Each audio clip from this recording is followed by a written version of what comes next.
నిన్న మనం ఒక టాపిక్ డిస్కస్ చేసినాం. అవును గురు. అదేంటంటే ఒరిజినల్ క్వశ్చన్స్ ఆఫ్ స్పిరిచువాలిటీలో ఇదొకటి. అసలు నేను అన్నది ఎట్లా ఫామ్ అవుతుంది, అది భాషలో తెలియాలి.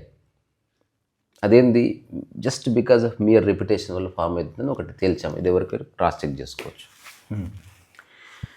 ఆ రిపిటేషన్ వల్ల ఫామ్ అయింది, ఒక ధారణ ఏర్పడి అది నిజమేమో అన్నట్టు దానికి ఏదన్నా ఇప్పుడు అగెనెస్ట్ ఎవరినన్నా కోపం వస్తుంది. ఇది నాది నాది నాది నాది అనుకోవడం వల్ల దీనికన్నా అయితే అప్పుడు నాకు బాధ అవుతుంది అన్నది నిన్న ఒక కంక్లూజన్కి వచ్చింది. ఇప్పుడు మీరు ఏదైతే చెప్పారో రిపిటేషన్ వల్ల మీరు ఆ క్లారిటీ ఇచ్చారో, నాకు శ్రీధర్ గారు కూడా ఫోన్ చేశారు.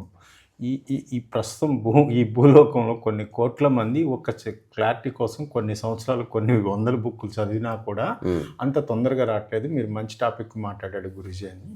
అవును, అంటే సొల్యూషన్ పెద్ద కాంప్లికేటెడ్ ఏం లేదు. కాంప్లికేటెడ్ చేశారు గురు, చేశారు. అంటే ఇప్పుడు వ్యక్తిగత స్వార్థము, తర్వాత ఈ ప్రాపంచికంగా లక్ష్యాలు, ఇవన్నీ ఆధ్యాత్మికతలో కలగలిసిపోయి, అంటే నదిలో మురుక్కాలు కలిసినట్టు వాటి అర్థాలన్నీ మారిపోయినాయి. అది సేవకి, లేకపోతే ఒక ఉన్నతమైన లక్ష్యాలకి, లేకపోతే ఒక పెద్ద కన్స్ట్రక్షన్కి స్పిరిచువాలిటీకి ఏం సంబంధం? స్పిరిచువాలిటీ అంటూ clear understanding about life pattern, that's all.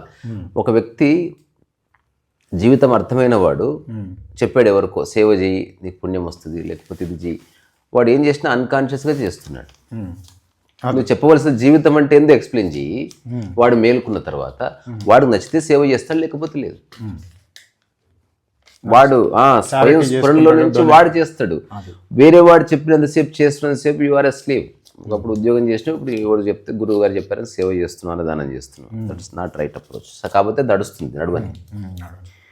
తర్వాత ఈరోజు మీరు ఏదో అన్నారు ఫస్ట్ రాగానే, ఇది గురూజీ ఇప్పుడు అసలు డిజైర్స్ అనేవి దాన్ని అసలు ఎట్లా అది అంతకంటే ముందు ఇంప్రెషన్ నెగటివ్ గానే ఏర్పడుతుంది, ఇప్పుడు మనకి నచ్చని విషయాలు ఉన్నాయి, అంత అటాచ్మెంట్ అవ్వదు. నాది అనే ఫీలింగ్ ఏదైనా అది గుర్తుంటుంది. ఇంప్రెషన్ ఏదైనా రిపీట్ అయితే it will create the impression. అంతే.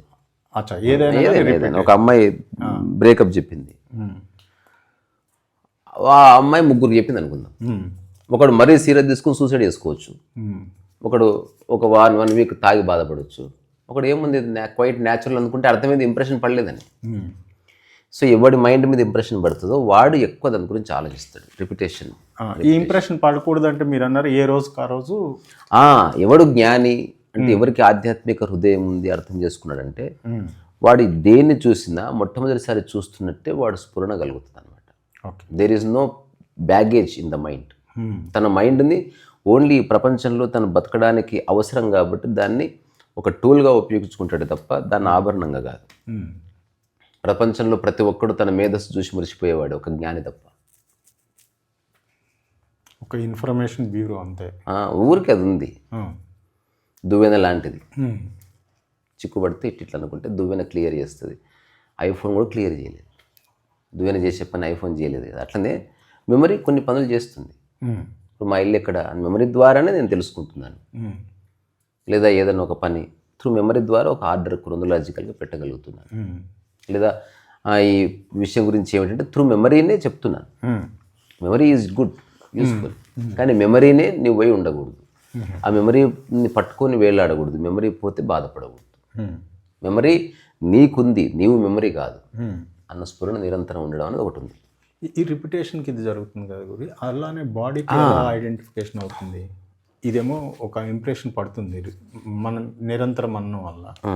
ఈ బాడీ కూడా బాడీ మీద ఉన్న మరి బాడీ నాది నాది నాది కదా. ఓకే, రెప్యుటేషన్ అక్కర్లే. మీరు ఓన్లీ వర్బల్ అన్నది రెప్యుటేషన్ కాదు, చూసుకుని టచ్ చేసింది కూడా రెప్యుటేషనే. Keep on. ఈ నేల మీద అడుగు పెడితే, ఈ నేల మీద అడుగు పెడితే, ఈ నేల మీద అడుగు పెడితే, అది కూడా రెప్యుటేషన్ మైండ్లో. రాయలసీమలో అడుగు పెడితే సినిమాలో హీరోకి ఇట్లా గూస్బంప్స్ వస్తాయి కదా, ఈ గాలిలోనే ఏదో ఉంది, అట్లే ఉండదు. అదంతా నువ్వు ఆలోచించే దేవాలయంలోకి వెళ్ళగానే హాయిగా ఉంటుంది. ఇది రిపిటేషనే. నువ్వు జస్ట్ ఎంప్టీ మైండ్ తో తాజ్ మహల్ బిల్డింగ్ లాగా ఉంటుంది, దేవాలయం నీళ్ళు లాగానే ఉంటుంది. కానీ మనకు అట్లా ఎందుకు ఉండదు? మనం క్యారీ చేస్తున్నాం ఈ so many years of repetitive థాట్స్ని మనం క్యారీ చేస్తున్నాం. అసలు అక్కడికి వెళ్ళగానే ఎంత బాగుంటుంది, అక్కడికి వెళ్ళగానే ఎంత బాగుంటుంది, అక్కడికి వెళ్ళగానే పార్క్ వెళ్తే బాగుంటుంది, పార్క్ వెళ్తే బాగుంటుంది. ఇది మనం పార్క్ వెళ్ళగానే బాగున్నట్టు అనిపిస్తుంది. నిజంగా బాగుంటే అక్కడే ఉండు, చూద్దాం బాగుంటుందేమో. ఉండదు. ఆఫ్టర్ 3 hours తర్వాత ఇంటికి పోదాం, ఇంటికాడ టూర్కి వెళ్ళే వాళ్ళు 1 week కాకుండా 1 year రమణ మహర్షి లాగా ఉంటుంది. అక్కడ పిల్ల అటు ఉన్నాడు అంతే. బాగుండడం లేదు, బాగలేకపోవడం లేదు, ఉండడం ఉంది స్పిరిచువల్గా. అందుకని ఓన్లీ వర్బల్ రిపిటేషన్ అని కాదు, ఒకవేళ నీ మాట పోయినా రెప్యుటేషన్ నడుస్తూ ఉంటుంది. ఓకే. తర్వాత టచ్ కూడా. ఇప్పుడు ఒక ప్లేస్లో కూర్చొని దాంతో అటాచ్మెంట్ ఏర్పడుతుంది, ఒక కంచంలో తిని దాంతో అటాచ్మెంట్ ఏర్పడుతుంది, రకరకాల ఆల్ సెన్సెస్. ఇది రకరకాలుగా మన మైండ్లో అది పేరుకుపోతూ ఉంది. మనం ఎరుక అని ఒక దీపం తీసుకొస్తే తప్ప అదంతా జారుగాని చెత్త అని మనం గుర్తించాం. ఓకే. అంతవరకు జరగదు. అంటే రియల్గా ఎన్లైటన్మెంట్ అనేది ఏర్పడడం అంటే అసలు ఈ అన్ని రకాల రెప్యుటేషన్స్ నుంచి కంప్లీట్గా నువ్వు పక్కగా జరిగి చూసావు అనమాట. అసలు there is no impression of the world, of philosophers, of gurus. ఏ ఇంప్రెషన్స్ లేవు. First time you are like a plain paper, tabula rasa, and you are seeing through that light అనమాట. ఇప్పుడు నేను నిజంగా తాజ్మహల్ చూసాను, నాకైతే ఏం గొప్పగా అనిపించింది. పెద్దగా ఉంది, ఆర్కిటెక్చర్ బాగుంది, కానీ నాకు లవ్ డివైన్ నాకేమనిపించలేదు. నాకు తాజ్మహల్ పక్కన ఒక ముసలోడు చిన్నకాయలు కొన్నా, అతను నచ్చాడు నాకు, అతనిలో లైట్ ఉంది. సో ఇప్పుడు ఇది నా ఒపీనియన్. నేను ఇలా చెప్పినప్పుడు ఒక ఫ్రెండ్ అందరికి నచ్చింది, అరే అందరికి నచ్చితే నీకు నచ్చాలని రూల్ ఏముంది రాబోయ్ అని ఇది నా క్వశ్చన్. అందరికి నచ్చింది నీకెందుకు, నువ్వు అట్లనే నీకెందుకు అనిపించాలి? సమాజం అట్లా కోరుకుంటుంది. నువ్వు ఏదన్నా ఒక ఒపీనియన్, అందుకే ఎక్కువ మంది ఇదే నిజమని నమ్మిన ఒపీనియన్కి మనం అగెనిస్ట్ వెళితే గొడవలు అవుతుంది. అందుకే ఆ టైంలో నోరు మూసుకోవాలి. అంటే ఎక్కువ మంది అనుకోవడం కూడా రెప్యుటేషనే కదా. అవును, అంతే. Taj Mahal 7th wonder. దానికి ఏంటి, నువ్వెందుకు నమ్ముతున్నావు అంటే నాకు మా నాన్న చెప్పాడు, లేదంటే ఫ్రెండ్ చెప్పాడు, అలా లింక్ అందరూ అనుకుంటారు. సి బిలీఫ్ అనేది ఎప్పుడు వస్తుంది, రకరకాలుగా కలుగుతుంది. ఎక్కువ మంది నమ్మిన దాన్ని నువ్వు ఈజీగా నమ్ముతున్నావు, లేదా ఒక గ్రేటెస్ట్ పర్సన్ నీకు చెప్పింది నమ్ముతున్నావు, లేదా కొన్ని వందల సంవత్సరాలు ప్రామాణికంగా రాయబడ్డ పుస్తకంలో ఉంటే నమ్ముతున్నావు, లేదా నువ్వు ప్రత్యేకంగా ఒక ఛాయిస్ ఏర్పరచుకుని దాని రెప్యుటేషన్ వల్ల నువ్వు నమ్ముతున్నావు. ఇట్లా రకరకాలుగా నీ మనసులో ఒక డేటా అనేది ఫామ్ అవుతుంది. Something is great, why you don't even know. నువ్వు నిజంగా క్వశ్చన్ చేస్తే చాలామంది తెల్లమొహాలు వేస్తారు, ఎవరిని క్వశ్చన్ చేసుకోకుండా హాయిగా బతుకుతుంది ఇక్కడ. అసలు ఇప్పుడు టెంపుల్కి వెళ్తే హాయిగా ఉంటుంది అన్న, ఎందుకు హాయిగా ఉంటుంది? పేపర్ మీద రాసి మనం చూద్దాం, తెలియదు.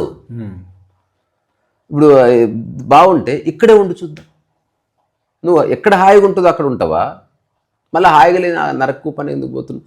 బేసికల్గా అక్కడే అదే బాగుంది, నువ్వు చెప్పట్లే. సో మనకి చిన్నప్పటి నుంచి ఈ సో మెనీ థింగ్స్ ఫెడప్ చేశారు మన మైండ్లో. దేన్ని మైండ్ కండిషనింగ్ అంటారు? అవును, కండిషనింగ్ అంటేనే అది. ఉద్దీపన చేయడం, మాట టచ్ చేయడం. ఓకే. పెద్దలు వచ్చారు నమస్కారం పెట్టు, అంకుల్ వచ్చి నమస్కారం పెట్టు, పెద్దలు వచ్చి నమస్కారం పెట్టు 21 సారి సార్ నమస్తే అంట. నీకు అసలు ఆసక్తి లేదు, అనాసక్తి లేదు. Now you are being robotic. ఇంకోటి చేస్తే బాగుంది కాబట్టి ఆ పెద్ద కూడా వెరీ గుడ్, వెరీ నైస్ అంటే ఆడికి నచ్చుతుంది కాబట్టి చేస్తుంది. అట్లాంటి బక్వాస్ యోగి మాత్రమే నిజమైన జ్ఞాని అయితే అసలు అటువంటి వాటిని పట్టించుకోడు. వాడు చూసేది కోర్ క్లీన్ ఉందా లేదా చూస్తాడు అంతే. దీని తర్వాత ఇదొకటి, అంటే whether it is positive or negative, impressions or impressions. ఈ ఇంప్రెషన్స్ ఫామ్ అయిన తర్వాత ఆ పైన ఇంప్రెషన్స్ అంతా కలిపి ఒక కన్సాలిడేట్ అయ్యి ఒక థాట్గా మారి అదొక ధారణగా మారుతుంది. ఆ ధారణ అట్లా ఏర్పడితే అదే నీ క్యారెక్టర్ అవుతుంది. ఆ క్యారెక్టర్స్ అన్ని బలపడి వేరే వాళ్ళు గుర్తించినప్పుడు అది ఈగోగా మారుతుంది. ఇక అవి కనుక పోతే బాధ అవుతుంది. అవి నిలబెట్టుకోవడానికి నువ్వు రకరకాల కార్యక్రమాలు దిగుతున్నావు. ఇది నిరంతరం జరుగుతుంది. ఇది చాలా ఏకాంతంలో ఏమాత్రం డిస్టర్బెన్స్ లేకుండా మనసు యొక్క మూల ప్రవృత్తి దిక్కు చూస్తేనే నీకు కనిపిస్తాయి, లేకపోతే ఇంపాసిబుల్. It's not.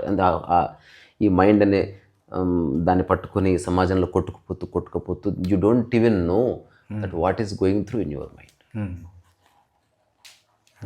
అందుకే ఇప్పుడు జెన్లో మెషిన్ ఎవరో పెట్టారు కదా, ఏ మైండ్ వితౌట్ మైండ్. ఇది ఎప్పుడు వచ్చినాయి ఈ టర్మ్స్? ఒక 1000 years క్రితం వచ్చిన టర్మ్స్. అంటే ఇప్పుడు ఉన్నంత క్లామర్ ఒకప్పుడు లేకపోయినా మైండ్ ఆల్వేస్ ఎగ్జిస్టెడ్. మైండ్ ఎప్పుడు ఊహలు నల్లుకుంది. ఉదాహరణకి జస్ట్ ఒక చిన్న డైలాగ్ చెప్పి మనం ముందుకెళ్దాం డిస్కషన్లో. బాగా డబ్బున్న కుటుంబంలో ఒక అమ్మాయి పుట్టింది. అది 1925 అనుకో, అంటే ఎగ్జాక్ట్లీ 100 ఏళ్ల క్రితం. ఆ అమ్మాయి ఈగో సేమ్ ఉంటుంది, డైలాగ్ మారుతుంది అంతే. ఆమె చెప్తుందన్నమాట, ప్రపంచంలో బెస్ట్ ఎడ్ల బండి తెప్పించారు మా నాన్న అన్నది. ఎగ్జాక్ట్లీ సేమ్ ఈగో ఎవరి దగ్గర లేదు, తన దగ్గర ఉంది. After 100 years best car, Benz car తెప్పించారు మా నాన్న, సేమ్ డైలాగ్ అంటుంది. Ego is the same. Ego అన్నది, నాది అన్నది, ఈ పోల్చుకోవడం అన్నది జనరేషన్కి ఇరాకి సంబంధించింది కాదు. ఎక్కడున్నా అది మేనిఫెస్ట్ అవుతుంది. ఒక చిన్న పల్లెటూరులో ఉన్నవాడు ఆ పల్లెటూరుని ఒక పెరిఫెరీ అనుకున్నప్పుడు, ఇది చాలా ఇంపార్టెంట్ అబ్జర్వేషన్, ఇది గుర్తిస్తే తప్ప గుర్తించబడదు ఇది. అందుకే చిన్న బొమ్మ వేస్తా, ఏదన్నా పేపర్ మీద వేద్దాం, అది ఏంటి సార్. ఇప్పుడు ఒక వ్యక్తి ఇక్కడ ఉన్నాడు. ఆ వ్యక్తి ఇది నా బౌండరీ అని నిర్ణయించుకుంటే అప్పుడు ఈగో అనేది ఫామ్ అవుతుంది. If there is no boundary, there is no ego. అందుకే మనం అనువుగా అని చోట అధికులం అనరాదు. ఇప్పుడు ఒకటి చాలా తోపు తురుం కాను, మాఫియా డాను, నైజీరియా బొమ్మన్, నైజీరియాకి పోతే ఆడెవడు, చిరంజీవి గారు ఉన్నారు, తింబక్తుకు బొమ్మన్, మెగాస్టార్ కాదు. ఇప్పుడు you may think you are megastar, you are not megastar. ఇట్లా కూడా చూడు, తింబక్తు. అలాగని వాళ్ళేం నీకు డిస్రెస్పెక్ట్గా లేరు. They don't know who the hell are you. అందుకని నోన్ టెరిటరీ ఎస్టాబ్లిష్ అయితే మైండ్లో ఈగో అనేది ఎస్టాబ్లిష్ అవుతుంది, ఐడెంటిటీ ఎస్టాబ్లిష్ అవుతుంది. ఒకవేళ ఈగో హర్ట్ అయితే ఇక్కడనే అయితే హర్ట్ అవుతుంది. ఇప్పుడు ఇక్కడ ఉన్న వ్యక్తులు నిన్ను గుర్తించకపోతేనే కదా నీకు కోపం వచ్చేది. అదే నువ్వు వేరే ఊరికి వెళ్ళి అక్కడ వాళ్ళు ఎవరో తెలియదురా బాబు, వాళ్ళు గుర్తించకపోతే వీడియో అంటున్నాడు. ఎక్కడ గుర్తించకపోయినా వాడు కోపం ఏమి వస్తలేదు, వాడికి తెలుసు. వాడు అంతవరకు అన్నోన్ పర్సన్ ఉంటే ఒక్కసారి ఊర్లోకి రాగానే వాడు ఐడెంటిటీ ఈగో బ్యాడ్జ్ రెండు తగిలించుకొని అప్పుడు ఎంటర్ అవుతాడు. ఇది ఓపెన్, ఈ పరిధి ఓపెన్ అవుదా గురించి? అదే ఇప్పుడు స్పిరిచువాలిటీ అంటే జస్ట్ బ్రేకింగ్ ద బౌండరీ. ఈ సమస్త విశ్వము నాదనుకున్నప్పుడు, సమస్తానికి నేను అన్యము కాదనుకున్నప్పుడు అసలు ఈగో ఉండే అవకాశం లేదు. అది ప్యూర్ నాలెడ్జ్గా లేదా కేవల జ్ఞానమాత్రంగా దర్శించబడుతుంది. ఇది డిబేట్ చేసే అంశము కాదు, మీలో జొప్పించే అంశము కాదు. ఎవడికి పూర్తి అవగాహన ఇవ్వలేడు. వాడు నిర్ణయించుకొని వాడి ఏకాంతంలో ఉండి వాడు కొంతకాలం ఈ ర్యాట్ రేస్లో పడకుండా తను, తన శరీరము, తన మనస్సు, దాంట్లో క్రియేట్ అవుతున్న ఆలోచనలు, తను ఉత్తేజపరిచే ఆలోచనలు, తను బాధ పెట్టే ఆలోచనలు, ఈ స్వాపర భేదాలు ఎట్లా పుడుతున్నాయి, అసలు నాదంటూ ఏదన్నా ఉందా, పోనీ నాదని ఏదైనా ఎందుకు అనుకుంటున్నా, ఇట్లాంటి విషయాల గురించి వాడు తొంగి చూస్తే then he is free of his mind, then he can use the mind. తర్వాత ఇది కాకుండా ఇంకోటే చెప్పారు, 3 అన్నారు ఏదో, డిజైర్, ఎక్స్పెక్టేషన్, అటాచ్మెంట్. 3 ఒకటే. అంటే మనకు వేరే వేరే పదాలు ఉన్నా కూడా, ఇప్పుడు మీకు వేరే వాడు లేరనుకోండి, ఎక్స్పెక్టేషన్ ఉంటుందా? ఉండదు. నా అనుకునే వాళ్ళు ఎవరు లేరనుకోండి, ఎక్స్పెక్టేషన్ ఉంటుందా? ఉండదు. ఇప్పుడు పక్కింటి వాడితో మనం ఏం ఎక్స్పెక్ట్ చేయము. ఎందుకు? అసలు నా అన్నది ఎస్టాబ్లిష్ కాలేదు కాబట్టి. సో నా అన్నది పడిపోతే ఇవన్నీ పడిపోతాయి. సో డిజైర్ అన్నది కూడా 2 ఉన్నాయి, తీరేది, తీరనేది అని. ఇప్పుడు ఈ కాంటెక్స్ట్లో దీన్ని నిర్వచించాలి, తీరేది, తీరనేది. So desire is not a problem. ఇప్పుడు బుద్ధిస్ట్ ఫిలాసఫీ నేను చదివి నా మీద ఇంప్లై చేసుకున్నప్పుడు, desire is the root cause of all misery అన్నాడు కదా. I don't agree with that. Suffering బుద్ధుడు చెప్పాడని నేను ఒప్పుకోవట్లేదు. నేను నాలో చెక్ చేసుకుంటే డిజైర్తో ఏ సమస్య లేదు, నాకు అంగీకరించగలిగే శక్తి ఉందనుకో, ఒకవేళ తీరకపోయినా పర్వాలేదు అన్నది మూల సూత్రమైనప్పుడు there is no problem in desire. Acceptance. ఇప్పుడు నాకు ఈవెన్ సినిమాకి వెళ్దాం పద, డిజైర్ వచ్చింది. ఎప్పుడు బుద్ధుడు చెప్పింది కరెక్ట్ అంటే, మెడ మీద కత్తి పెట్టుకుని నా కోరిక కోరావు, తీరా అక్కడికి వెళ్ళిన తర్వాత టికెట్స్ లేవని తెలిసింది. అప్పుడు నీ అమ్మ నీ వల్లనే అయింది, లేకపోతే నా కర్మని ఎంత, ఎప్పుడు టికెట్ అట్లా నువ్వు బాధపడుతుంది, మిజరీ అట్లా ఎంటర్ అయింది. నేనేమంటా, డిజైర్ ఉండని, కానీ నువ్వు కోరింది ఒకవేళ మేనిఫెస్ట్ కాకపోయినా నాకు ఓకే అన్న అవగాహన ఉంటే యూ కెన్ హ్యావ్ డిజైర్. అట్లాగే ఈ చిన్న లిబరేషన్ అంటే ఇది ఒక కొత్త థియరీ అనుకోండి భూమి మీద. పెట్టేది కనిపిస్తుందా? ఇది చెప్పి ముగిస్తా. అంటే ఇది ఏ పుస్తకాలు లేనిది నేను చెప్తున్నది. ఇది నేను నా లైఫ్లో ఇంప్లిమెంట్ ఎవ్రీ మినిట్ చేస్తున్నాను. అందుకని జీవితం చాలా బాగుంది. మనకి ఎప్పుడైనా సరే ఒక థాట్ పెట్టుకొని ముందుకెళ్తున్నాం, వన్ థాట్. ఇది వరల్డ్లీ థాటే. అంటే ఇదేంది, లైఫ్లో సక్సెస్ అవ్వాలి, లైఫ్లో డబ్బు సంపాదించాలి, లేకపోతే లైఫ్లో ఇంకేదో అవ్వాలి, టార్గెట్ ఓరియంటెడ్ ఇవన్నీ ఉన్నాయి, తప్పేం లేదు. మనకు చిన్నప్పటి నుంచి అట్లా నేర్పించారు. దీనివల్ల మనకి ఇవన్నీ అనుకున్నవన్నీ జరగకపోతే ఖచ్చితంగా ఈ మనిషి బాధపడుతున్నాడు. లేకపోతే కొందరు బాధపడతారు, కొందరు బాధ పెడతారు, కొందరు బ్లేమ్ చేస్తారు, కొందరు బ్లేమ్ చేసుకుంటారు, కొందరు సూసైడ్ చేసుకుంటారు, కొందరు అందరినీ నిరాశావాదంలోకి ఎంటర్ అవుతాడు, కొందరు డిప్రెషన్లోకి ఎంటర్ అవుతారు. వ్యక్తి యొక్క మానసిక స్థితిని బట్టి దాని యొక్క ఎక్స్ప్రెషన్ ఉంటుంది. నాకు ఒక అద్భుతమైన రియలైజేషన్ చిన్న విషయంలో, thought can be bondage and thought can be liberation also. థాటే రెండింటికి ఆధారం. ముళ్ళుతో తీసినట్టు థాట్తో తీయొచ్చు అనేది నా యొక్క అబ్జర్వేషన్. నేను ఆత్మదర్శనంలో కూడా దీని గురించి చిన్న వ్యాఖ్య చేసిన. ఇప్పుడు ఎగ్జాంపుల్, లైఫ్లో సక్సెస్ అవ్వాలని నేను ట్రై చేస్తుంది. ఐఏఎస్ అవ్వాలని ఈజీ అర్థమవుతుంది. ఐఏఎస్ అవ్వాలని రెండోది టైసన్ పాయింట్ డైరెక్టర్ అక్కర్లే చాలు, డైరెక్టర్ అవ్వాలని వచ్చాను. ఇప్పుడు రెండు థాట్స్. ఇప్పుడు ఐఏఎస్ అవ్వకపోతే వాడు డిప్రెషన్లోకి వెళ్తున్నాడు. మనం రోజు చూస్తున్నాం, సూసైడ్ చేసుకుంటున్నారు, అన్ని లైఫ్లో వాడికి కోప్పడుతున్నాడు, ఎవరెవరి మీదనో కోపాన్ని అందరి మీద తీస్తున్నాడు. డైరెక్టర్ అవ్వకపోతే వాడు వెళ్ళగా ఇదంతే రాబాయి పెద్ద మాఫియా ఇది ఇట్లా అనుకుంటుంది. నేనేమంటా, ఇది వరల్డ్లీ థాట్. ఇది అంటే ఏదో సాధించడము, ఏదో పొందడం అంతా వరల్డ్లీనే. ఆల్రెడీ సాధించబడే ఉన్నది, అది గుర్తించడం ఎగ్జిస్టెన్షియల్. అట్లా అనుకుంటే ఎగ్జిస్టెన్షియల్ థాట్ ఒకటి ఇట్లా క్రియేట్ చేసుకోవాలి. అదేంది, ఐఏఎస్ కోసం నేను ప్రిపేర్ అవుతాను, what ever it may. But existential thought ఒక్కటే. ఒకవేళ నేను అనుకున్నవి జరగకపోయినా ఏమీ కాదు అన్నది కూడా ఒక థాట్ ఫీడ్ చేసి లైఫ్ని ఆపరేట్ చేస్తే చాలా బాగుంది. ఓకే, మొత్తం ఈ థాట్ వెళ్ళేదానికి ఇది కౌంటర్ కాదు, ఇదే నీ గ్రౌండ్. ఓకే, అసలు ఇది మెయిన్, ఇది లైఫ్ లైన్, ఇదే లైఫ్ లైన్. ఓకే ఓకే, ఇదంతా మైండ్ గేమ్. నేను పరిపూర్ణంగా ట్రై చేస్తా, నేను డైరెక్టర్ అవ్వడానికి పరిపూర్ణంగా ట్రై చేస్తా. చివరికి ఎంత ట్రై చేసినా హ్యూమన్ లెవెల్లో పాసిబిలిటీ కాకపోయినా నేనేం పెద్ద బాధపడను అన్నది ఆల్రెడీ కింద బౌండేషన్ లైన్ ఉంది. అయితే ఇలా నేను చెప్పినప్పుడు చాలా మంది అన్నారు, అసలు సక్సెస్ కాకపోయినా నన్ను నేను బ్లేమ్ చేసుకోను, పర్వాలేదు అనుకున్నప్పుడు అసలు పని చేయాలని ఆసక్తి వస్తలేదు అన్నారు. అంటే దానికి జవాబు ఒక్కటే, వాడు ఐఏఎస్ కావాలనుకున్నది వాడి కోసం కాదని, వేరే వాళ్ళ కోసం. నీ కోసం నువ్వు డైరెక్టర్ అవ్వాలనుకున్నది అందరూ మెచ్చుకుంటారని, తద్వారా నీకు బేసిక్గా డైరెక్టర్ అవ్వడం ఇష్టం కాదు. నేను ఊరికే మెచ్చుకోరు కాబట్టి అట్లయితే మెచ్చుకుంటారని నువ్వు అవ్వాలనుకుంటున్నావు అంతే. సో నువ్వు లోపాయకారిగా ఒక తప్పుడు మార్గం, సొసైటీ గుర్తింపు. If you want to become director you should behave like Satyajit Ray. A technology ఉన్నా లేకున్నా, నీ గురించి పేపర్లో ఆర్టికల్ వచ్చినా రాకున్నా, లేకపోతే నువ్వు దాని మీద వర్క్ చేస్తూ ఉన్న వ్యక్తిగా ఉంటావు అంతే. అట్లాంటి వాళ్ళకి ఇది వర్తిస్తుంది.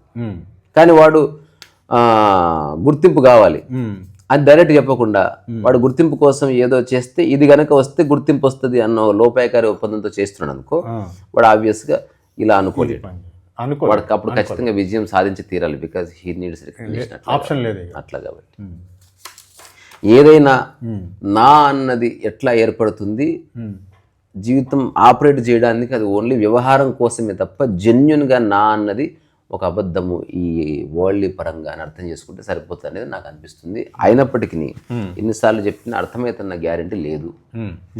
లేదు, కొంచెం వెరీ కాంప్లికేట్. అంటే కంటికి కనబడని విషయం. ఇప్పుడు నా అన్నది లేదన్న వాడు కూడా అంతర్గతంగా ఎన్నో నాలను అనుభవిస్తూ ఉండవచ్చు. ఒకడు వ్యవహారికంగా నా అని 100 సార్లు వాడుతున్నా వాడికి నిజంగా ఐడెంటిటీ లేకపోవచ్చు. ఒక వ్యక్తికి 100 వస్తువులు ఉన్నాయి, నా ఫ్యాను, నా ఫ్రిడ్జ్, ఇది కూడా ఒక అబ్జర్వేషన్. ఇలా చెప్తున్నాడు. ఒకటికి ఒకటే ఉంది, నా చిప్ప.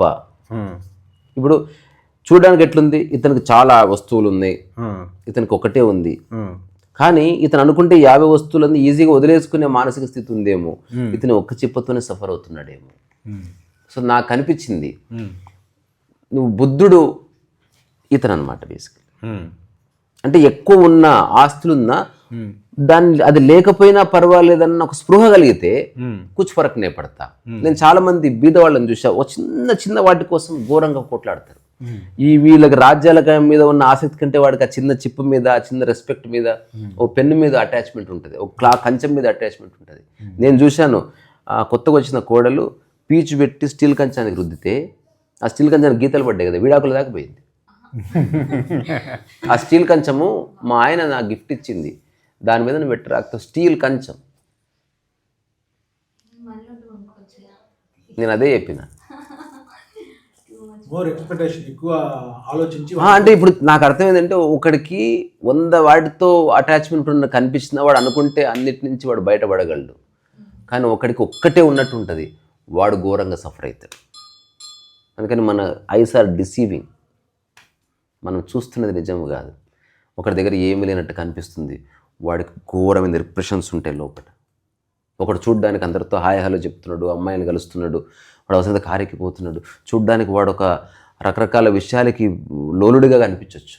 But he maybe liberated from all this. ఊరికే సందర్భం కోసం ఉంటున్నాడేమో. ఒకటి దగ్గర ఏమీ లేవు, చూడ్డానికి సన్యాసిలాగానే ఉన్నాడు, కానీ వాడు ఘోరమైన రిప్రెషన్లో బతున్నాడు. అమ్మాయిని చూస్తూ లోపల ఏం ఊహించుకుంటాడో తెలియదు. ఒక భుజం మీద చేసే వాడితే ఏం ప్రాబ్లం లేదు, వాడు దూరమే ఉంటున్నాడు, కానీ లోపల ఏం నడుస్తుంది అది మన కంటికి కనబడదు. వాడికి బయటికి మాత్రం సిస్టర్ గిస్టర్ అంటున్నాడేమో, లోపల ఒక కథ నడుపుతున్నాడేమో, వీ డోంట్ నో. అక్కడి నుంచి కారు పోతే లోపల ఏమనుకుంటున్నాడు దాని గురించి. వాడు ఆల్మోస్ట్ కొరుక్కొని తింటున్నాడేమో దాన్ని, కానీ బయటకు ఒక ముసిగేసుకొని ఉన్నాడు. నేను చూసినటువంటి వాళ్ళు దొంగనా కొడుకులు చాలామంది ఉన్నారు, మేకవన్న పుల్లు చాలామంది ఉన్నారు. In the disguise of spirituality they have very rotten mind. వాళ్ళకంటే గృహిణులు బాగున్నారు, వ్యభిచారులు బాగున్నారు. They have a clean mind. వాళ్ళని ఎవరు గుర్తించారు. మన దగ్గర మనం ఓన్లీ వస్తున్నట్టు పట్టుకున్న వాడిని చూస్తున్నాం, మనసుతో పట్టుకున్న వాడిని ఎవడు చూస్తున్నాడు. ఇది వెరీ గుడ్, అవసరమైంది ఉపయోగించావు, సంసారం ఇది. కానీ ఒకడు వద్దంటున్నాడు, లోపల పట్టుకుంటున్నాడు.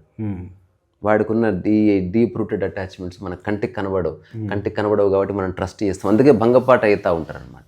ఒకటి దగ్గరికి వెళ్ళి నమ్మి మోసపోయేది ఎట్లనే, వాడు ఆచరణలో ఇట్లా కనిపిస్తున్నాడు, లోపల ఏముందో తెలియదు, వాడు ఎప్పుడన్నా పట్టుకోవచ్చు క్లచెస్. అయితే గురించి దేనికి ఒక్కటే నిరంతరము అనుక్షణము ఎరుకుతూ ఉండడం, అంతే. ఎరుకుతూ ఉండడము లేదనుకుంటే ఈ మైండ్ అనేది ఏ రూపంలో అయినా వచ్చి ఇతన్ని మళ్ళా. అందుకే నాన్ సీరియస్గా సిన్సియర్గా మైండ్ యొక్క స్వరూప స్వభావాల్ని జీవితంలో కొన్ని నెలలు ఊరికి స్టడీ చేయగలిగితే ఓకే. ఇంకోటి అది ఎవరు పడితే వాళ్ళు స్టడీ చేయలేరు, దానికంటే ఒక పీరియడ్ ఉంది. ఇప్పుడు ఉదాహరణకి 6 ఏళ్ల పిల్లవాడు స్టడీ చేస్తా అంటే కుదరదు. అంటే బాడీ ఫిజికల్గా ఎదగడం ఆగిపోవాలి, ఓకే. మైండ్కి తన పేరు ఇదని, తన వాళ్ళు వీళ్ళని, తనవి ఈ వస్తువులని, తనది ఈ ఊరని, నాది ఈ కులం అని, ఇట్లాంటి రిజిస్ట్రేషన్స్ జరగాలి. జరిగిన తర్వాతనే ఎంక్వైరీ మొదలవుతుంది, ముందు మొదలు కాదు. ఏదో ఒక రిజిస్ట్రేషన్ జరగాలి. కొందరు ఉంటారు, చిన్నగా ఉన్నప్పుడే వాడికి స్పిరిచువల్ బెంట్ ఆఫ్ మైండ్ ఏర్పడ్డది అనుకో, అది ఎక్సెప్షన్. అది వాడికి ఇదంతా అనవసరం అన్న భావన కలుగుతుంది కొందరు. సడన్లీ కొందరికి అనిపిస్తుంది అక్కర్లేదు అని. ఒక ఎంత బలంగా సంవేదన కలుగుతుంది అంటే వాళ్ళు నిజంగా దేనివైపు వెళ్ళారు, నాకు వద్దు అంటే వాడు నిజంగానే వద్దన్నాడు, లైఫ్ అంతా వద్దన్నాడు, అంతే, నాకు వద్దబ్బా. కానీ మనం జనరల్ లైఫ్ అట్లా ఉండదు. సో జనరల్గా మనిషి తెలియకుండానే ఈ కండిషనాలిటీస్కి ఎంటర్ అయ్యి ఇప్పుడు వీటి చేత అతను ఇబ్బంది పడుతున్నాడని తాను గుర్తించినప్పుడు అసలు ఇబ్బందికి గల కారణాలు ఏమిటి, నేను ఎందుకు వీటికి విక్టిమ్ అయ్యానని అతను కనుక ఎంక్వైరీ చేయాలనుకుంటే అట్లా అవుట్ ఆఫ్ 1000 ఒక్కడు కూడా చేయడం కష్టం. అంటే అంత ఈజీ కాదు కదా. అంటే కంటికి కనిపించని వస్తువు, రెండోది ఇది ఎగ్జామ్ కాదు, ఏమి కాదు, అంతే కదా. అందుకే చివరి మాట, స్పిరిచువల్ ఎంక్వైరీ అనే దానికి ఒక చిన్న గీటురాయి ఉంది. అది మిస్ అయింది అనుకో, మొత్తం మిస్ అయిపోతుంది. ఆ గీటురాయి ఒక్కటే. ప్రిజుడిస్ లేకుండా అన్బయాస్డ్గా దాన్ని చూడాలి. ఎంక్వైరీ చేసే అంశాన్ని నీది కాదు అన్నట్టుగా చూడాలి. నీది అనుకున్నావా, నీకు నచ్చిన జవాబు దొరకగానే ఆపేస్తాం, మళ్ళీ నా మోసలో నుంచే చూస్తావు అంతే. వచ్చిన కథ ఉంటుంది కదా, ఒక అతను కూర్చుంటే, ఇప్పుడు కాలేజీకి వెళ్ళే అమ్మాయిల గురించి మీరేమంటారంటే, ఏమంటారు, అంత లిబరల్గా ఉంటున్నారు ఈ మధ్య, బాయ్ ఫ్రెండ్స్ గర్ల్ ఫ్రెండ్స్ అన్ని కాలేజీలు అట్లా అయిపోయాయి. ఒక చిన్న ఇష్యూ వచ్చింది. ఏంటంటే మా ఫ్రెండ్ వాళ్ళ డాటరు వాళ్ళ కాలేజీలో ఒక అబ్బాయిని ప్రేమించిందంట. తప్పంటారా రైట్ అంటారా అంటే అది తప్పంటే తప్పు, సినిమాలు కూడా అట్లా చెప్తారు కదా సార్, తప్పేం కాదు అది. తర్వాత చెప్తున్నా అంటే నీది కాదన్నప్పుడు నువ్వు చెప్పే జవాబులో సత్యం ఉంటుంది, నీది అనుకోగానే గింజు కూడా ఉంటుంది. సో ఫైనల్గా ఇప్పుడు చెప్పిందంత ఏముంది, వాళ్ళిద్దరికి నచ్చితే పెళ్లి చేయాలి అని చెప్పిన వ్యక్తికి ఇప్పుడు నేను చెప్పిందంతా మీ అమ్మాయి గురించి అంటే తీసుకోగలడా? ఇప్పుడు నేను చెప్తున్నా ఎవరి అమ్మాయి గురించి అయినా అంతే సార్ టీ చెప్పండి అన్నాడు అనుకో, వాడు యోగి అనమాట. ఒకవేళ అమ్మాయి మా అమ్మాయి అయినా నేను జవాబు అదే. ఇప్పుడు నువ్వు చెప్పింది నిజంగా మా అమ్మాయి అయితే ఇంటికి వెళ్ళి కనుక్కుంటా, ఏముంది అందులో. ఇట్లాంటి మైండ్ కావాలి స్పిరిచువాలిటీ. నాదవగానే కథ మార్చడకూడదు, ముఖంలో ఫీలింగ్స్ మారిపోతుంది. అవును, ఎవరిదైనా అంతే, ఎవరిదైనా అంతే. అంటే ఇది దేవాలయంలో ఉన్నప్పుడు నాకు జరిగిందనమాట. ఏదైనా ఒక వస్తువు పగిలిపోతే ఏం చేయాలంటే పగిలిపోతే అతికియాలి, అంతేగాని బాధపడకూడదు. అంటే ఉదాహరణకి దగ్గర ఏదమన్నా ఇదేం దాన్ని ఏమంటారు, సింగింగ్ బౌల్ అత్యంత అమూల్యమైంది, అది పగిలిపోతే కూడా ఫ్రెండ్ది పగిలిపోయింది. ఎవరిది పగిలిపోయినా దాన్ని చూడాలంతే, బాధపడకూడదు. అప్పుడు నాకు చెప్పారు, నేను చెప్పాను నిజంగా పగిలితే తీసుకురా అతికిద్దాము, అంతేగాని బాధపడకూడదు అని. నాదే పాల్గొట్టారు కిషన్జీ. నేను అప్పుడు ఒక మాట చెప్పిన, ఇప్పుడు ఇది ఎంత ఓకే, కానీ ఇది కావాలని జరిగితే మాత్రం కాళీర కొడుతుంది. అంటే నాకేదో లెసన్ చెప్పడానికి నాట్ యాక్సెప్టబుల్. అంటే జెన్యున్గా పగిలిపోతే అతికిద్దాం, కావాలని చేస్తే మాత్రం దాన్ని అతికించి నీ కాళీర కొడతా నేను. నాకు తెలిసింది అనుకో, ఇది నాకు చెప్పడం కోసం ఇంటెన్షన్గా చేసాం అనుకో, నీ పై వలిగిందని గుర్తుపెట్టు. కానీ తర్వాత తెలిసి ఇంటెన్షన్గా ఏం చేయలేదు, నిజంగానే జారిపడ్డది, అక్కడితో పోయింది.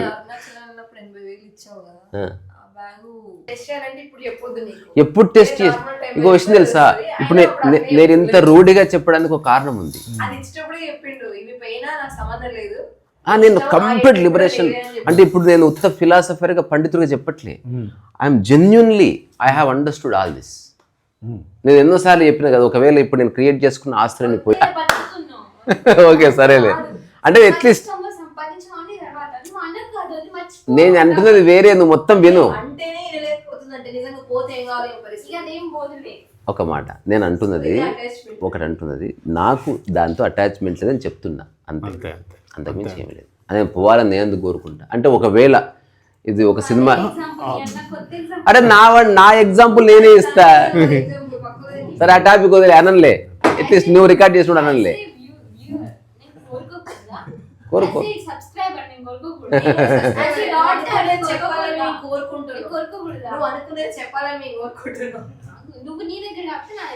ఓకే, ఆ టాపిక్ వదిలేద్దాం. సో రావు గారు, సో అట్లా నా అన్న దాని చుట్టూ ఇదంతా జరుగుతుంది. మనిషి నిజంగా దీనివల్ల అనుభవిస్తున్నది ఏమీ లేదని ఆశ్చర్యపోతున్నాడు, సఫరింగే ఉంది. సో నువ్వు నిజంగా లైఫ్ని ఎక్స్పీరియన్స్ చేయాలంటే డ్రాప్ అప్పుడు entire universe opens for you. నిన్ను అనుకున్నా కదా బెటర్, నువ్వు ఉన్నావు కదా, ఈ పెన్ను నాది కాబట్టి నేను దీంతోనే రాస్తా, సఫరింగ్ స్టార్ట్. నాకు రాసుకోవడానికి పెన్ను అవసరం కాబట్టి నేను ఈ పెన్నుతో రాసుకుంటున్నా, అంతే. ఇదే ఎన్లైటన్మెంట్, లైట్ అంటే ఇదే. అట్లా అన్నిటినీ ఒకసారి చేసి చూడు, యూ విల్ బి సర్ప్రైజ్. కొన్ని చోట్ల దక్కా తగులుతుంది, అంటే మానవ సంబంధాల దగ్గర తగులుతుంది. అంటే నువ్వు అవసరం కోసం నన్ను వాడుకుంటున్నావా అని అడుగుతాడు మనిషి. సెల్ఫిష్ లాగా కనిపిస్తుంది. గెలిచారు బంపర్ మెజారిటీ 2003, సరే 203 సీట్లు వచ్చినాయి. ఇంకా అసలు నాకు తెలిసి స్వాతంత్రం వచ్చిన తర్వాత అంత బంపర్ మెజారిటీ ఎప్పుడు రాలే. దానికి కారణం ఏంది, మనం చేద్దాం, నైట్ అనాలిసిస్ చేద్దాం. సో ఇప్పుడు అర్థమైందా బట్టి నీకు ఏమర్థమైంది చెప్పు. ఇది అర్థమైతే చాలా లైఫ్లో లైట్ వస్తుంది, గొప్ప కాదు. 2 పెన్నులు కాదు, 2 అవగాహనలు ఉన్నాయి. ఒకటి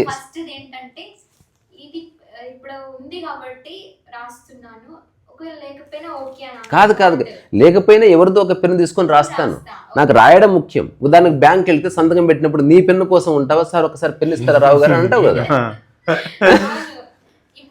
అప్పుడు ఆ రావు గారు నా పెన్నుతో పెట్టావు, సగం పైసలు నాకే వస్తుంది. అంటే సఫరింగ్ అట్లా వస్తుంది. ఈ పెన్నుతోనే రాస్తా, ఈ మనిషితోనే ఉంటా, నేను ఇలాగే ఉంటాను, నేను ఇలాగే బట్టలు వేసుకుని నాది, ఈ నాది అన్నది కొంచెం అడిట్ అయితే బాధ వస్తుంది. ఇది కొన్ని 100 పుస్తకాలు చదివినా నాకు అర్థం కాదు, ప్రాక్టికల్గా అర్థం చేసుకుంటే ఇట్లా. ఇది కొన్ని చోట్ల ప్రాబ్లం ఇస్తుంది. ఏది బ్యూటిఫుల్ అండర్స్టాండింగ్ అని ప్రపంచంలో కొన్ని చోట్ల దక్కా వస్తుంది. అంటే నాకు పెన్నుతో రాసుకోవడం అవసరం కాబట్టి దాంతో రాస్తున్నాను అని నువ్వు మనిషితో అంటే మనిషి కోపడుతున్నాడు. అందుకని వాడికి అట్లా చెప్పకు, వాడికి అట్లా చెప్పకు, అట్లా చెప్పకు. జస్ట్ సైలెన్స్ ఉండు, అవగాహనతో జీవించు, వ్యవహారికంగా మాట్లాడి పనులు కానీ. ఎందుకంటే ఒక్క నిమిషం, ఐ లవ్ యూ చెప్పినంత మాత్రాన ఐ లవ్ యూ చెప్పినట్టు కాదు, చెప్పనంత మాత్రాన ప్రేమించినట్టు కాదు. ఊరికే మాట వరుసకు చెప్పి చెప్పి చెప్పి బ్లఫ్ చేసే దొంగనా కొడుకులు చాలా మంది ఉంటారు. ఐ లవ్ యూ అయ్యా,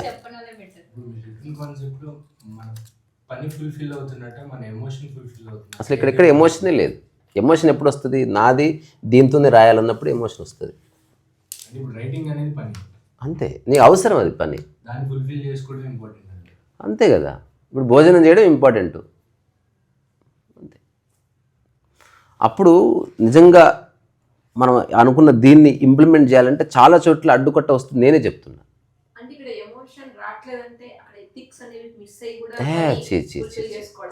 ఎథిక్స్ లేని చోట ఎమోషన్ రాదనేది గ్యారంటీ ఏమీ లేదు. ఎమోషన్ ఎథిక్స్కి సంబంధం లేదు. ఎమోషన్ అనేది ఎథిక్స్ ఖచ్చితంగా ఉన్నాయి అందరి దగ్గర. 100% మనిషికి ఎథిక్స్.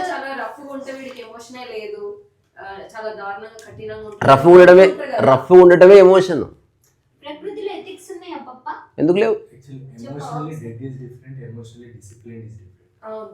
ఇప్పుడు రఫ్ ఉంటుందంటే ఎమోషనే కదా. మరి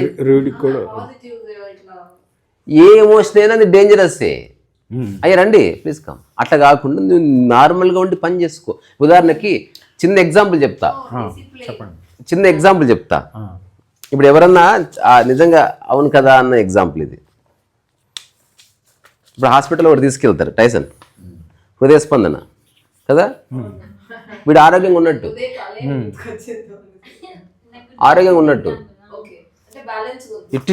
ఇట్లా పోతుంది అనుకో, మా ఆయన గుండె ఎమ్మ కొట్టుకుంటుంది. సచ్ ఏ లవింగ్ పర్సన్ ఎవడన్నా చచ్చిపోతాడు. పూర్తి తెలియక. అందుకే నా అన్నదాన్ని అర్థం చేసుకోవాలంతే. అందరు మనుషులు ఉన్నారు, నువ్వు ఒక మనిషివి. సమ్ టైమ్స్ కొందరు మనుషులు ఎక్కువసేపు కలిసి ఉంటున్నారు, అదర్వైజ్ అందరూ సపరేట్ అయ్యే ఉన్నారు. ఎవరు కడుపు నొప్పి వాళ్ళది, ఎవడు మోషన్ వాడిది. We're not sharing anything. ఏదో పనికిరాని తుచ్చమైన ప్రాపంచిక విషయాలు షేర్ చేసుకుంటున్నారు తప్ప జెన్యున్గా ఎవడెవరికి ఏం షేర్ చేసుకోవట్లే. డబ్బు షేర్ చేసుకుంటున్నారు అంతే. రుచి షేర్ చేస్తావా, ఆకలి షేర్ చేస్తావా, నిద్ర ద్వారా వచ్చే శక్తి షేర్ చేస్తావా, అవగాహన షేర్ చేస్తావా? You never share anything. పనికిరాని షార్ట్ షేర్ చేస్తావు అంతే. దాని ఒరిజినల్ ఫైల్ షేర్ చేయమను, యూట్యూబ్ పబ్ అది ఏమంటారు అకౌంట్ షేర్ చేయమను, లాగిన్ పాస్వర్డ్ షేర్ చేయమను, చేయడు వాడు. ఎమోషన్ ఎక్కడి నుంచి వస్తుంది? ఇది నా నుంచి, అటాచ్మెంట్ నుంచి.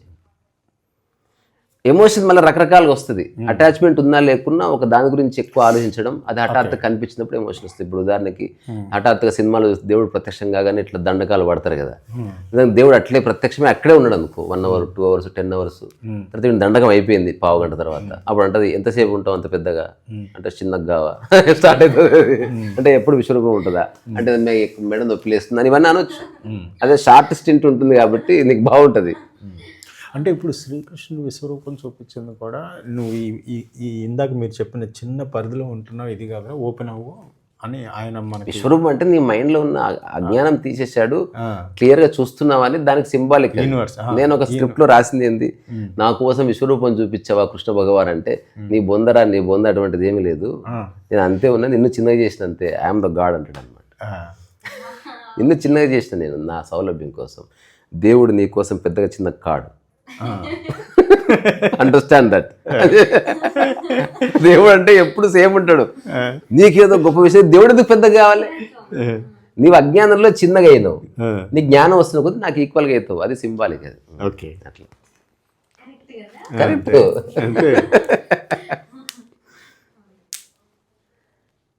అందుకని ఏదైనా ఐ దగ్గరికి వచ్చి ఆగుతుంది. అవును గురించి. అందుకని ఆ అనే దాన్ని సరళతరం చేసుకుంటే బెటర్. దానివల్ల లైఫ్ ఎందుకు బాగుంటుంది? ఏదో రోజు అందరిని వదిలేసిపోతుంది. ఈ సరళతరం చేయటం అనేది it happen by all of సడనా, లేకుంటే అది మీ యొక్క మానసిక స్థితి, మీ యొక్క సాత్విక తీవ్రత మీద ఆధారపడి. 100% పాసిబుల్. Everything is possible. అంతరిక్షంలోకి వెళ్ళడం ఒకప్పుడు పాసిబుల్ కాదు. ఎవడు అనుకున్నాడు? Why not? సో నువ్వు ఓపెన్ చేసి పెట్టు. పొద్దున ఎన్నిసార్లు నేను చెప్తే తెలుసా, అమ్మో ఇలా వేయడం కష్టం, అసలు ఫస్ట్ ఆ థాట్ తీసి కీప్ డూయింగ్. కష్టం మనకు సులువు మనకు, కీప్ డూయింగ్, రైట్ అప్రోచ్ని పట్టుకు keep doing, it will come. అందుకే మనకు ఒకరి ప్రమాణం ఎప్పుడు కాదు. బుద్ధుడికి 12 ఏళ్ళు పట్టింది, మనకు పడితే అట్లేం లేదు. నీకు తెలివి అదే సంశయం లేకుండా విషయాన్ని అర్థం చేసుకుని దాన్ని అప్లై చేసి చూస్తూ ఉండు, కాలాన్ని పక్కకు జరుపు. ఇప్పుడు మళ్ళీ తక్కువ సమయం ఎక్కువ సమయం అనే చర్చ కూడా అనవసరం. ఆధ్యాత్మిక విషయం అర్థమవుతుందా లేదా, అర్థమయ్యే అవకాశం అందరికీ ఉంది. ఎందుకంటే ఇది అర్థం చేసుకోగలది, అది ఆల్రెడీ మనలో ఉన్నదే మనం మాట్లాడుకుంటున్నది కాబట్టి ఖచ్చితంగా అర్థమైంది. మిగతా విషయాలు అర్థం కాకపోవచ్చు. ఇప్పుడు కొన్ని వేల సంవత్సరాలు, చాలా సంవత్సరాలు ఈ తపస్సు చేయటం, మెడిటేషన్ చేయటం, ఏదో సాధించడం అనేది స్పిరిచువాలిటీలో లేదు. స్పిరిచువాలిటీ అంటే ఏంది సార్, మనసును ఒకసారి పక్కకు జరిపితే what is the significance of spirituality? I'm asking a simple question to the whole humanity. ఇప్పుడు ఉన్న ఆధ్యాత్మిక శాస్త్రాలు కానీ, వేదాలు కానీ, ఉపనిషత్తులు కానీ, భగవద్గీత కానీ మనస్సుని అణిచే క్రమంలో లేదా మనసుని రెగ్యులేట్ చేయడానికి లేదా మనసుని మోడరేట్గా సాత్వికంగా మార్చడానికి ఉపయోగపడుతుంది తప్ప మనసు తీసేస్తే అంత బాగానే ఉంది. అంటే ఇక understanding the mind is spirituality. You are understanding the mind, that's all. Understanding the colour is painting. Understanding the flower, understanding the flower ఏది ఉంటే you understand it, stop being emotional about it. ఇప్పుడు నీకు మనసు ఉందనుకుంటే అది ఏందో చెప్పు, అది నీకు ఎందుకుంది, ఎక్కడుంది, దానివల్ల నీకున్న లాభం ఏంది, అది సరిగ్గా ఉంటే నువ్వు ఎట్లుంటావు. చిన్న క్వశ్చన్స్. ఇప్పుడు అంతెందుకు మనసును పక్కన పెట్టి నీకు జీర్ణాశయం ఉంది ఎలా ఉంటే నువ్వు బాగుంటావు? జీర్ణాశయం ఉంటే బాగుండడం కదా, దాంట్లో సరైన స్రవాలు ఉడితే బాగుంటావు, తిన్నదరిగితే బాగుంటావు. అట్లా మనసు కూడా ఎలా ఉంటే బాగుంటుందో కూడా తెలుసుకుని తీరాలి. మైండ్ ఉండడం గొప్ప కాదు. ఎట్లా ఒకటి మా ఆయనకి జీర్ణాశయం మంచిగా లావ్ అయింది ఈ మధ్య, నన్ను ఎవరు గొప్ప చెప్పుకోరు. అయితే ఈ ఎంక్వైరీలో కొంచెం ఆ ఎంక్వైరీలో ఆలోచనలో పడితే ఈవెన్ ఇతను డే టు డే చేసే వరల్డ్ దాని మీద కూడా ఒక అవగాహన అనేది వచ్చి ఇంత ముందులాగా మళ్ళీ దీనికి ఇంతకుముందు ఇచ్చిన జవాబే నా ఎంక్వైరీ అని తీసేసేయాలి. ఓకే, ఎంక్వైరీ మాత్రమే ఉండాలి, స్వా పోవాలి ఎంక్వైరీలో. Okay, you should enquire for the sake of the enquiry only. నేను నా కోసం ఎంక్వైరీ చేస్తున్నా అనగానే నీకు నచ్చిన ఆన్సర్ రాగానే ఆపేస్తాడు. ఓకే, అందుకే అన్ని ఆధ్యాత్మికంగా ఎవరైతే ఎంక్వైరీ చేశారో అవి రాగానే ఆగిపోయినాయి స్పిరిచువల్ ఎంక్వైరీస్. అక్కడి నుంచి ఇదంతా ఎందుకని ఏదో స్వార్థపూరిత ప్రయోజనాల్లో పడ్డారు. మనకు పేర్లు అక్కర్లే అనుకుంటూ బుక్ రాయొచ్చు.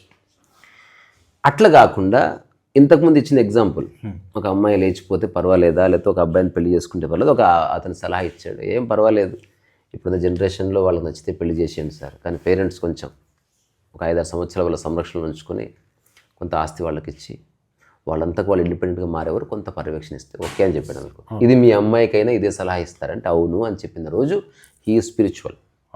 అంటే సలహా వాడిదైనా సబ్జెక్ట్ ఎవరిదైనా వాడు క్లియర్గా ఉన్నాడు. స్పిరిచువాలిటీ అంటే అదే స్వాపర భేదము లేదనే కదా. అప్పుడు సలహా అన్నదంటే సత్యము తప్ప మా అమ్మాయి అయితే నేను చేయను నరకేస్తా దాన్ని అనడం అయిపోయాడు, వాడంతా వద్దని చెప్పాడు. మూర్ఖుడి కింద లెక్క అయిపోయింది. ఇప్పుడు ఎవరు చచ్చిపోయినా దహన సంస్కారాలు చేసినావు, మరి మీ అమ్మాయి చచ్చిపోతే ఇలాగే చేస్తానంటే యూ హ్యావ్ అండర్స్టూడ్ సంథింగ్. లేదా ఎవరు చచ్చిపోయినా నాకు వెక్కి ఏడుస్తావా, it is also very beautiful. ఊర్లో ఎవడు వచ్చిన వాడు 5 రోజులు అందినాడు రా బాబు, అది కూడా మంచిదే.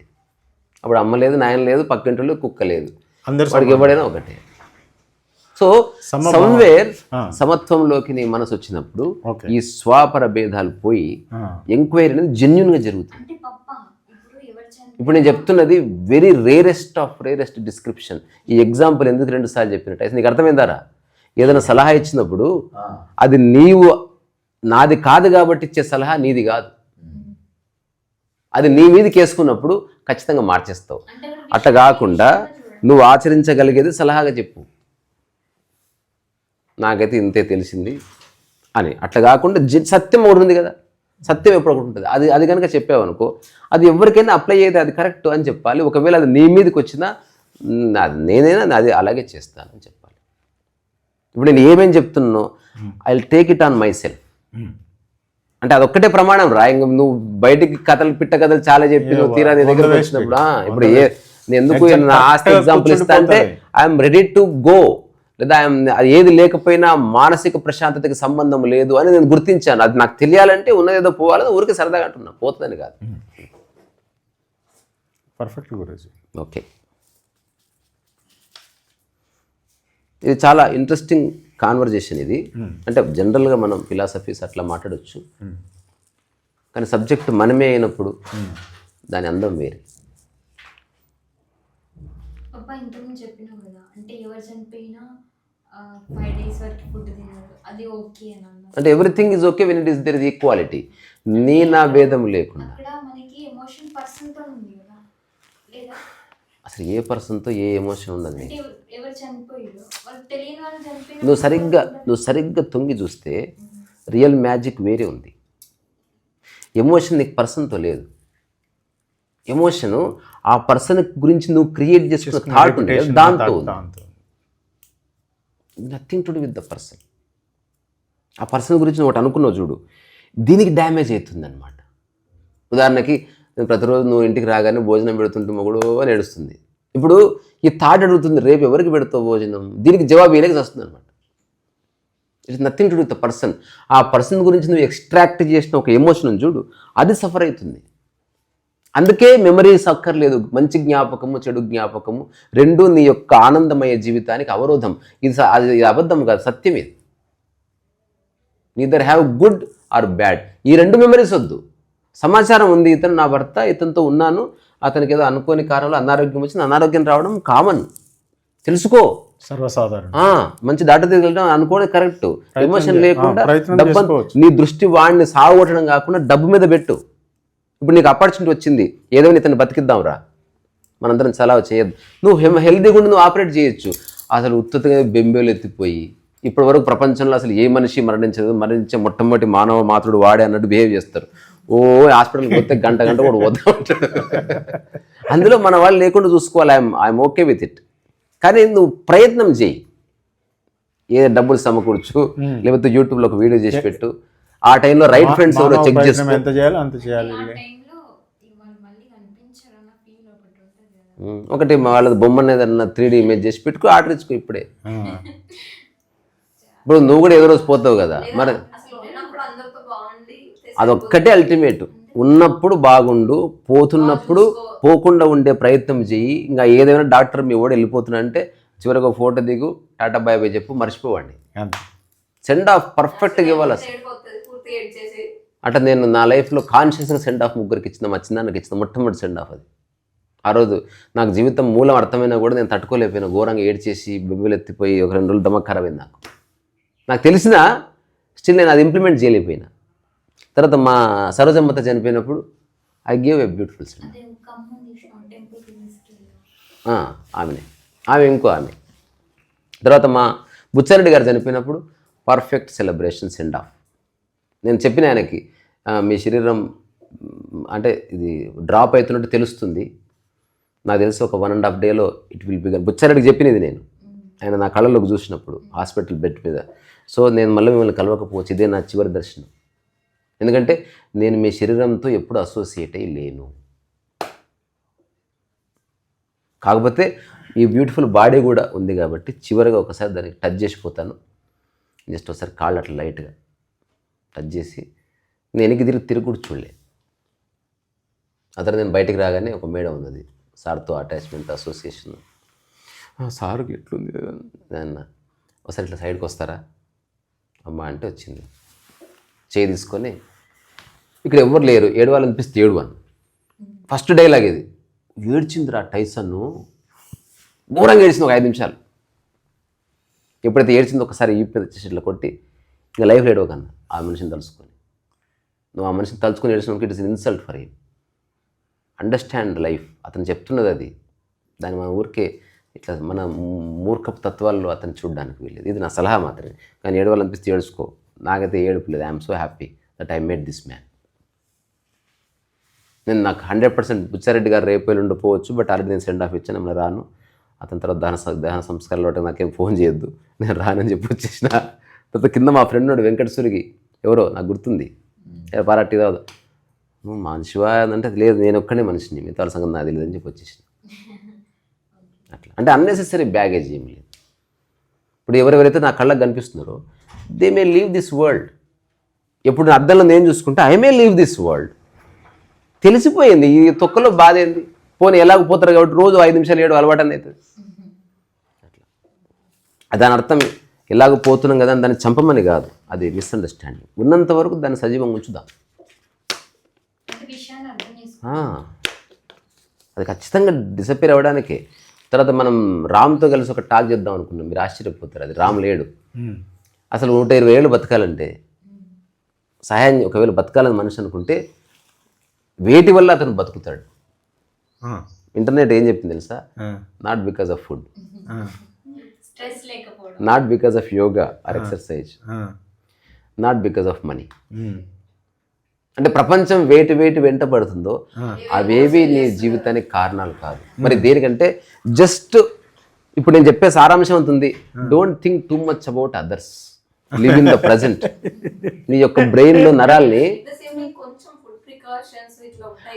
తీసుకుంటారు, కానీ నీ బాడీ అన్నది ఒక గమ్మత్తైన వ్యవస్థ. ఆ వ్యవస్థ అంటే నీది గ్రాస్ రియాలిటీ. నువ్వు ప్రతిరోజు ఒక రాయి తింటే 1 సంవత్సరం రాయి తినడానికి అది ప్రిపేర్ అవుతుంది. ఇలాంటిది అడాప్ట్ చేసుకుంటుంది. రీసెంట్లీ ఫుడ్ లేకుండా ఓన్లీ ఆయిల్ లాగా బతుకుతున్నాను. అవును, క్రూడ్ ఆయిల్ అంతే. కానీ వాడు పిత్తినప్పుడు దూరంగా ఉండాలి మనం. వద్దమ్మా వద్దు,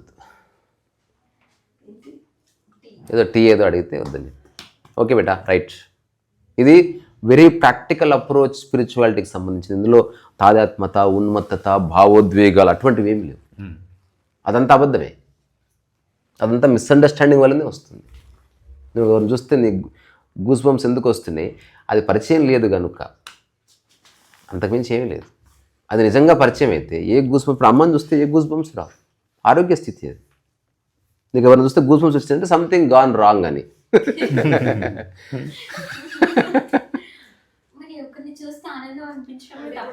నువ్వు అసలు అతన్ని చూడడం ఫిజికల్గా చూడడమే కదా.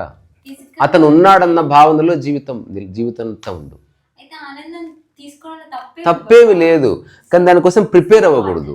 It should come spontaneously and it should go spontaneously. అది వచ్చినప్పుడు ఆపకు, వచ్చిన తర్వాత దాన్ని కంట్రోల్ చేయకు, పోతుంటే పట్టుకోకు. మోషన్ విషయంలో ఏం చేస్తావో అన్ని విషయాలు అదే చేయండి. ఈ నా అనుకున్న అన్నిటి మీద కంట్రోల్ చేయాలని కూడా ఉంటుంది స్వామి. నా అనుకున్న అన్ని అన్నది మీరు నిజంగా ఎంక్వైరీ చేస్తే అన్ని ఏమీ లేవు. అంతే, కరెక్టే. అంటే మీరు నిజంగా చూస్తే 5 ఏళ్ళన్నీ కూడా మిమ్మల్ని ఇబ్బంది పెట్టే నాలు ఎక్కువ లేవు. మిమ్మల్ని ఇబ్బంది పెట్టే ఎక్కువ నాలు ఎక్కువ ఉన్నాయి అనుకో, అసలు మీకు ఏ ఇబ్బంది ఉండదు. అచ్చా, ఇబ్బంది పెట్టే నాల సంఖ్య తక్కువ ఉండకూడదు, వెరీ డేంజర్. నా అన్నవి ఎక్కువ పెట్టుకోండి, దేర్ ఇస్ నో ప్రాబ్లం. నా అన్న అటాచ్మెంట్ ఉంది, ఎక్కువ ఉంటే ఏ సమస్య లేదు. డిస్ట్రిబ్యూట్ అవుతుంది అంటారా? ఒకటి పోతే ఒకటి ఉంటుంది, ఒక్కటే ఉంటే వెరీ డేంజర్.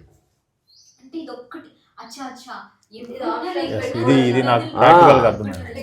ఇప్పుడు దానికి నేను ఓన్లీ అరటిపండు తింటా.